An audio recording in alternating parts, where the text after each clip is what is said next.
اعوذ باللہ السمیع العلیم من الشیطان الرجیم بسم اللہ الرحمن الرحیم ربنا آتنا فی الدنیا حسنۃ وفی الآخرۃ حسنۃ وقنا عذاب النار۔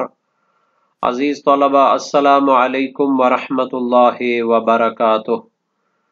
امید ہے آپ سب خیریت سے ہوں گے۔ شرح المدوم کتاب خمس درس نمبر 81 میں خمس کے مصارف اور تقسیم پر گفتگو ہوگی۔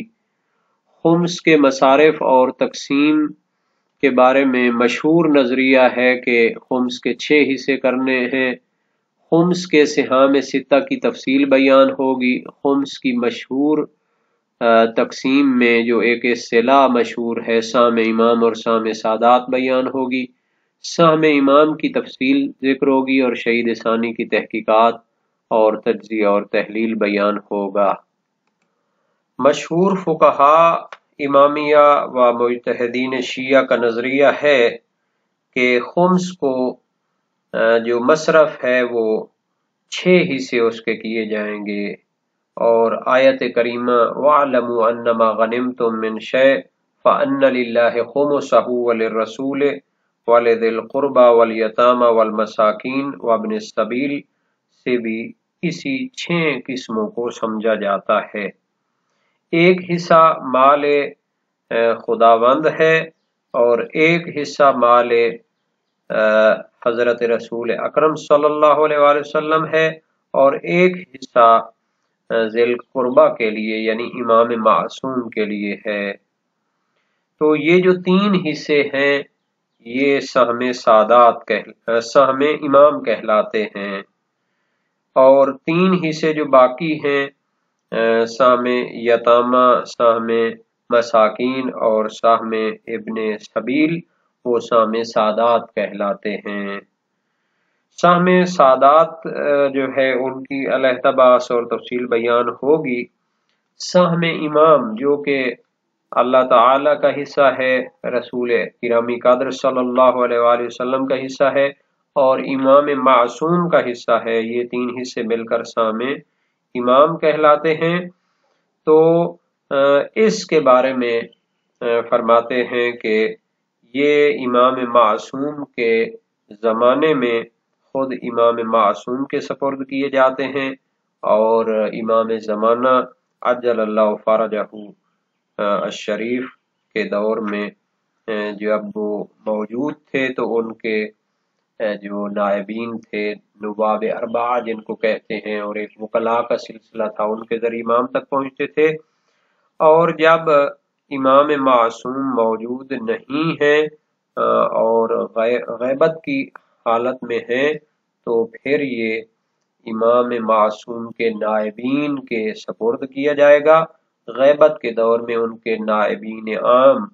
یعنی مجتہدین شیعہ ہیں، جو جامع الشرائط ہیں،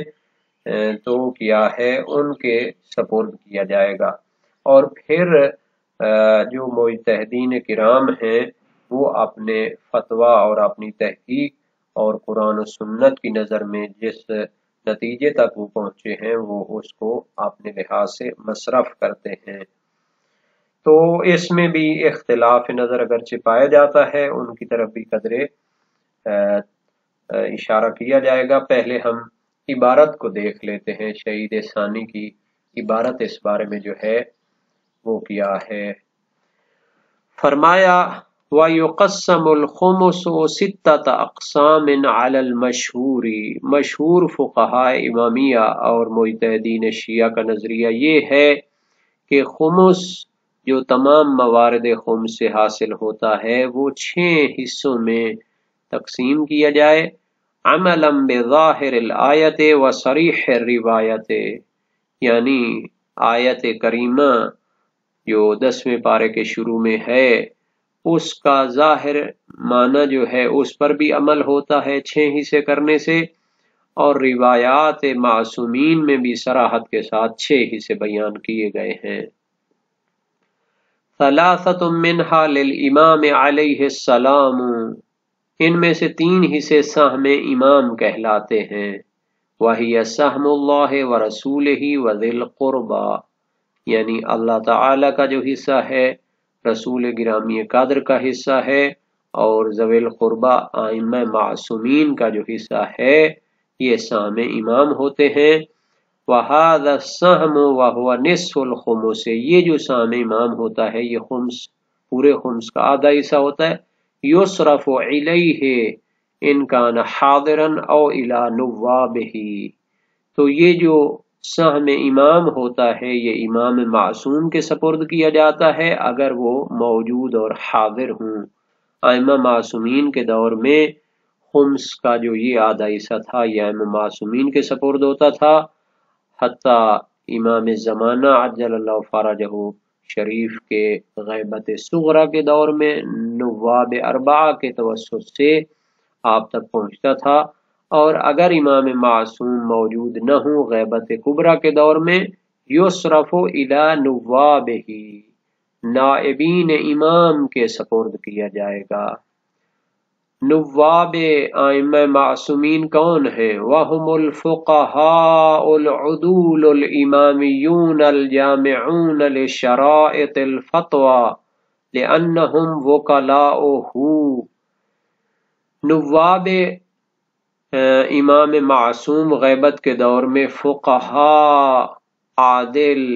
امامی جامع و شرائط فتویٰ، لِأَنَّهُمْ وُكَلَاؤُهُ، چونکہ یہ وکلائے امام معصوم ہیں۔ تو اس سے جو ہے فقہاء امامیہ اور جو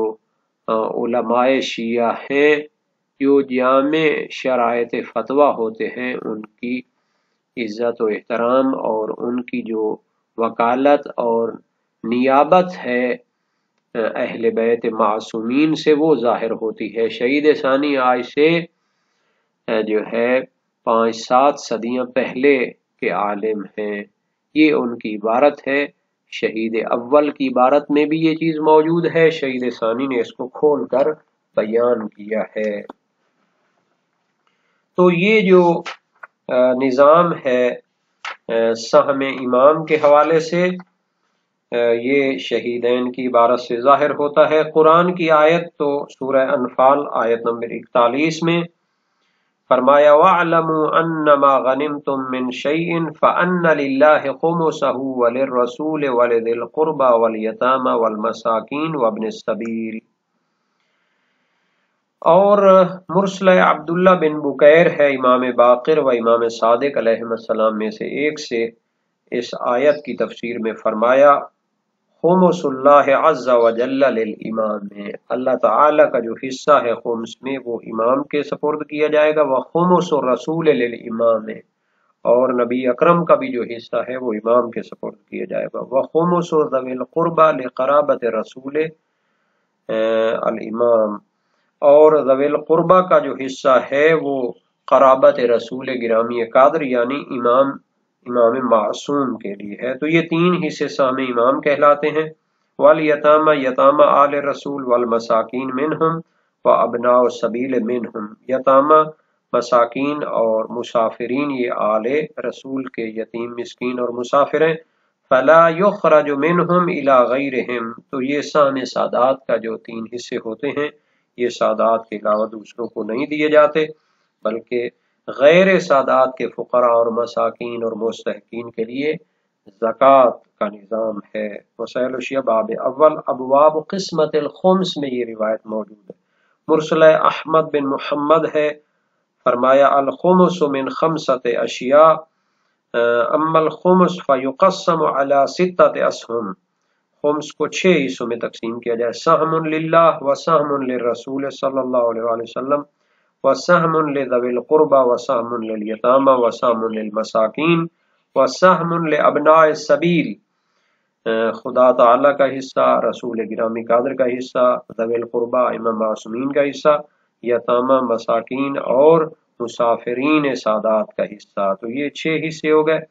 فالذی للہ فلرسول اللہ فرسول اللہ احق بہ فہو لہ خاصۃ، اللہ تعالیٰ کا جو حصہ ہے نبی اکرم کے دور میں نبی اکرم کے لیے ہے، اور رسول اکرم اس کے زیادہ جو ہے اولویت رکھتے ہیں اور وہ آپ کے ساتھ خاص ہوگا۔ والذی لرسول هو لذی القربى والحجۃ فی زمانہ، اور اللہ کا اور رسول کا جو حصہ تھا وہ ذوی القربہ یعنی حجت امام زمان کے لیے ہے۔ فالنصف لہو خاصتاً، تو یہ سہم امام جو ہے آدھا خمس ہوتا ہے، یہ امام کے لیے ہوتا ہے۔ والنصف للیتامى والمساکین وابناء السبیل من آل محمد صلی اللہ علیہ وآلہ وسلم الذین لا تحل لهم الصدقہ ولا الزکاة عوضهم اللہ مکان ذلك بالخمس، تو ان کے لیے زکوٰۃ حرام ہے اور اللہ نے زکوٰۃ کے بدلے میں ان کے لیے خمس بنایا۔ وسائل الشیعہ باب اول ابواب قسمت الخمس، حدیث 9۔ اچھا، بعض ہمارے جو فقہا ہیں اگرچہ قائل معلوم نہیں ہے جیسا کہ مسالک الافہام وغیرہ میں ہے، اور بعض اوقات یہ ابن الجنید اسکافی کی طرف نسبت دی جاتی ہے کہ وہ خمس کو 5 حصوں میں تقسیم کرتے تھے، سہم خداوند کو حذف کرتے تھے۔ صحیح ربعی بن عبداللہ جلیل القدر سے کراوی ہیں امام صادق علیہ السلام سے، کان رسول اللہ صلی اللہ علیہ وسلم اذا اتاه المغنم ثم قسم الخمس الذي اخذه 5 اخماس، کہ رسول اکرم کے پاس جب غنیمت آتی تو خمس کی تقسیم 5 حصوں میں کرتے، یاخذ خمس اللہ لنفسه ثم يقسم الاربع اخماس بین ذوی القربى والیتامى والمساکین وابناء السبیل، پھر 4 حصوں کو ایک حصہ اپنے لیے جو اللہ تعالیٰ کا تھا وہ، اور باقی 4 حصے وہ ذوی القربى، یتامى، مساکین اور ابناء سبیل میں تقسیم کرتے تھے۔ یعطی کل واحد منهم حقا وکذلک الامام یاخذ کما یاخذ الرسول صلی اللہ علیہ وسلم۔ اس میں روایت سے تو الٹا ظاہر ہوتا ہے کہ سام رسول کو رسول اکرم صلی اللہ علیہ وسلم ساقط کرتے تھے، نہ کہ سام خدا کو، جیسا کہ دعویٰ کیا گیا ہے۔ اچھا، یہ جو سام امام ہوتا ہے یہ امام معصوم، نبی اکرم اور اللہ تعالیٰ کا جو حصہ ہے یہ نبی اور امام کے یعنی ولایت کے ساتھ خاص ہوتا ہے، تو اگر نبی اکرم نے اپنا حصہ اس کو نہیں دیا تو وہ اس عنوان سے اس کو دیکھا جائے گا، اور اگر اس روایت کو دیکھا جائے تو اس کو اضطراری حالات مراد لیے گئے ہیں، چونکہ یہ غیر شیعہ کے نظریے کے موافق ہے، یا اس سے مراد لیا جاتا ہے کہ نبی اکرم اپنے حصے کو بھی وہ مستحقین میں تقسیم کرنا چاہتے تھے، جیسا کہ شیخ طوسی نے الاستبصار فیما اختلف فی الاخبار میں فرمایا ہے، اور یہ کتاب اب ترجمہ بھی ہو چکی ہے، کراچی سے اردو میں شائع ہو چکی ہے۔ تو 3 حصے جن کو اصطلاح میں سہم امام کہتے ہیں یہ امام کی موجودگی میں امام کے لیے ہیں، اور غیبت کے دور میں اس کے بارے میں اختلاف نظر پایا جاتا ہے۔ اس کی تفصیل تو شہید ثانی بھی قدر بیان کریں گے، لیکن یہاں پر جو فرمایا ہے کہ یہ فقہائے عادل امامی جامع شرائط الفتویٰ کے لیے ہے، چونکہ وہ وکلاء ائمہ معصومین ہیں، نواب ائمہ معصومین ہیں، اور ان کے طرف سے ولایت رکھتے ہیں۔ خود جو فقہا کے نظریات ہیں اس کے بارے میں بھی قدرے جو ہے اختلاف نظر جو پایا جاتا ہے۔ شیعہ فقہا امامیہ جو ہے سہم امام جو آدھا خمس ہوتا ہے اس کے بارے میں اختلاف نظر رکھتے تھے۔ ایک نظریہ یہ تھا کہ یہ شیعوں کے لیے مباح ہے مطلقاً، یعنی پورے کا پورا، جیسا کہ سلار دیلمی نے مراسم علویہ میں فرمایا، مدارک میں سید المدارک نے، ذخیرۃ المعاد میں علامہ باقر سبزواری نے، مفاتیح الشرائع میں فیض کاشانی نے، اور انہوں نے اپنی وافی میں، اب وافی کا بھی ترجمہ ہو رہا ہے، اور حدائق ناظرہ میں جناب محدث یوسف بحرانی نے، زیادہ تر تو اس میں اخباری لوگ ہیں، کچھ دوسرے بھی شامل ہیں۔ کشف الرموز میں اسے متقدمین کے بھی ایک گروہ کی طرف نسبت دی گئی ہے، اور حدائق ناظرہ میں یوسف بحرانی نے اسے جملہ معاصرین کی طرف بھی نسبت دی ہے، اور یہ لوگ تحلیل خمس کی نصوص کو پیش کرتے ہیں اس بارے میں، تو حالانکہ ان پر تفصیلی گفتگو ہونی چاہیے، اور اس نظریے سے بعد والے جو فقہا ہیں، محققین ہیں، معاصرین ہیں، انہوں نے اعراض بھی کیا ہے یا ان روایات کے بارے میں اعراض کیا ہے۔ بہرحال دوسرا نظریہ یہ تھا کہ اس کو جدا کرنا تو واجب ہے، لیکن اس کو کسی امین کے سپرد کرنا چاہیے، اور فوت کی جب ہونے لگے، انسان کی موت ہونے لگے، تو اسے آگے پھر وصیت کرنی چاہیے۔ یہ مقنع شیخ مفید اور حلبی اور قاضی ابن البراج اور ابن ادریس ہلی سے منقول ہے، اور منتہی المطلب فی تحقیق المذہب میں علامہ ہلی نے اسے نسبت دی ہے جمہور اور مشہور اصحاب شیعہ کی طرف۔ وہ قواعد پر عمل کرنا چاہتے تھے کہ جن پر اعتماد کیا جاتا ہے کہ ایک مال ہے جس کا مالک معلوم ہے لیکن اس تک پہنچانا ممکن نہیں ہے۔ اب یہ تو پتہ ہے کہ یہ امام کا مال ہے، لیکن جناب علی امام تک پہنچا نہیں سکتے، تو اس میں ہے کہ جناب علی اس طرح اکثر اوقات میں یہ مال جو ہے ضرر اس کو اور نقصان اور خطر اس کو پہنچ سکتا ہے، تو اس طرح مال غیر میں تفریط لازم آئے گی، اس کی حفاظت میں سستی لازم آئے گی۔ یہ بھی کوئی رائے حل قبول نہیں ہوا۔ تیسرا ایک نظریہ پایا جاتا تھا کہ اس کو دفنا دے زمین کے اندر، جیسا کہ بعض اصحاب سے ہے، اور ان سے یہ نقل کیا شیخ مفید نے اپنی مقنعہ میں، اور شیخ توسی نے نہایہ میں، اور منتہی المطلب میں علامہ ہلی نے۔ اس میں وہ کہتے تھے کہ اس طرح اس مال کی حفاظت ہوگی، اور روایت میں ہے کہ زمین اپنے خزانوں کو حجت امام زمانہ کے ظہور کے وقت نکال دے گی، احتجاج طبرسی جلد 2 صفحہ 10 میں۔ اس میں ہے کہ یہ مال غیر میں تفریط ہے، چونکہ اس طرح وہ جب زمین میں پڑا رہے گا تو گل سڑ جائے گا، نقصان ہو جائے گا، تلف ہو جائے گا، اور روایت سے بھی استفادہ کرنا کہ اس کو دفن کرنا واجب ہے، یہ مشکل ہے، کیونکہ وہ تو دوسرے جو خزانے زمین کے اندر موجود ہیں ان کے بارے میں ہے، نہ کہ یہ ہے کہ تم اپنے مال کو بھی جو خمس نکالنا ہے اس کو زمین میں گاڑ دو۔ چوتھا نظریہ ہے کہ اسے محتاجین جو سادات کے محتاج ہیں ان پر صرف کیا جائے، جیسا کہ شیخ مفید نے اپنی کتاب قریہ میں اس کو اختیار کیا ہے، اور شرائع الاسلام محقق ہلی نے، اور مہذب البارے جو ابن فہد ہلی کی کتاب ہے اس میں بھی ہے، اور ایک قول ہے کہ یہ مشہور بین المتاخرین نظریہ ہے،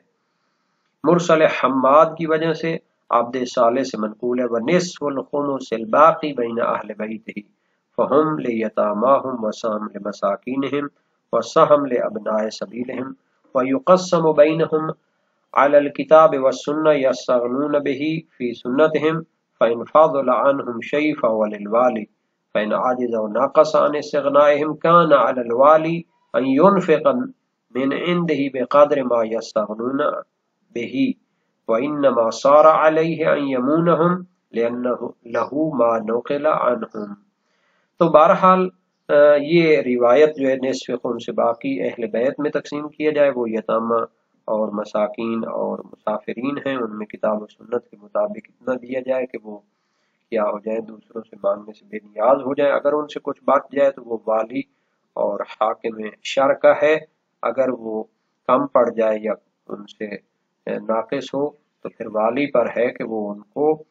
پورا کرے، ان کے جو کمی ہے۔ وسائل الشیعہ باب سیوم ابواب قسمت الخمس میں ہے۔ مرسل احمد بن محمد میں بھی ہے جو مرفوع بھی ہے،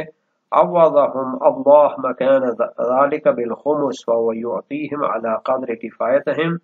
فإن فضل شيء فهو له وإن نقص عنهم ولم يكفهم أتمهم لهم من عند كما صار له الفضل كذلك يلزمه النقصان، یعنی کہ اللہ تعالیٰ نے ان کو زکوٰۃ کے بدلے میں خمس دی ہے تو وہ ان کو اتنا دے کہ ان کے لیے کافی ہو، اگر کچھ بچ جائے تو وہ حاکم شرع کے پاس رہے گا، اور اگر کم ہو جائے تو پھر وہ ان کی کمی کو پورا کرے گا۔ تو یہ روایت بھی اسی باب میں ہے۔ یہ تو اس صورت میں ہے کہ جب خمس امام معصوم تک پہنچے اور حاکم شرع بسط الیاد رکھتا ہو، یعنی حکومت اسلامی اس کے پاس ہو۔ تو بہرحال یہ سہم امام کو یعنی جب ان کے لیے کم ہو تو ان میں خرچ کرنے پر دلالت کرتی ہیں، لیکن بطور کلی اس کا حل نہیں ہے۔ ایک قول یہ ہے کہ اسے اختیار حاصل ہے کہ وہ یعنی محفوظ رکھے اور وصیت کرے مرنے کے وقت یا دفن کر دے۔ یہ شیخ توسی کی نہایہ توسی سے منقول ہے اور اس کا ترجمہ اردو بھی لاہور سے شائع ہوا۔ سید نسیم کاظمی ظاہراً ایڈوکیٹ تھے جنہوں نے اس کا ترجمہ کیا تھا۔ ایک چھٹا قول ہے کہ اس کو دفن کرنے میں یا اسے یعنی وصیت کرنے میں یا پھر سادات میں خرچ کرنے میں اختیار ہے جب ان کے لیے سام سادات کم ہو۔ شہید اول کی دروس شرعیہ سے منقول ہے۔ ساتواں نظریہ ہے کہ سابقہ طریقے سے اسے یعنی امانت رکھے، وصیت کرے یا اسے یعنی سادات پر خرچ کرے جب ان کے لیے کم ہو،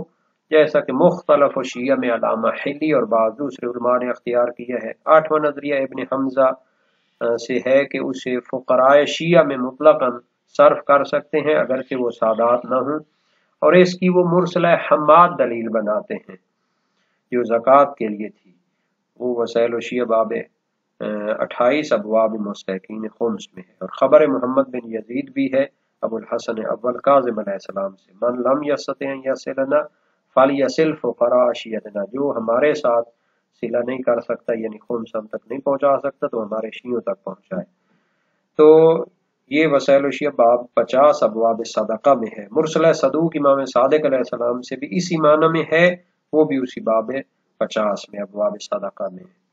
تو ظاہر ہے کہ یہ صدقہ مستحبہ سے مراد ہے نہ کہ سام امام۔ ایک ہے کہ اس پر نواں نظریہ ہوگا کہ حکم مجہول المالک جاری کریں، جیسا کہ جواہر الکلام سے ہے، چونکہ امام کا معلوم تو ہے لیکن پھر بھی جو ہے نا جی ابھی تک وہ مجہول ہے۔ تو بہرحال یہ 9 نظریے تھے۔ 10واں نظریہ وہی ہے جو شہید ثانی نے اختیار کیا ہے کہ یہ فقہائے جامع الشرائط کو دیا جائے اور وہ اپنی نظریے کے مطابق اس کو خرچ کریں، جیسا کہ فاضلین، شہیدین اور دوسرے جلیل القدر فقہاء سے منقول ہے، اور اکثر علماء اور اکثر متاخرین کا یہی نظریہ ہے، چونکہ وہ اس کے نواب ہیں، وکلاء ہیں، والی ہیں اور ابصر بے مواقع و عارف بے مواضع ہیں کہ اس کو خرچ کرنے کے حوالے سے وہ بہتر سمجھتے ہیں۔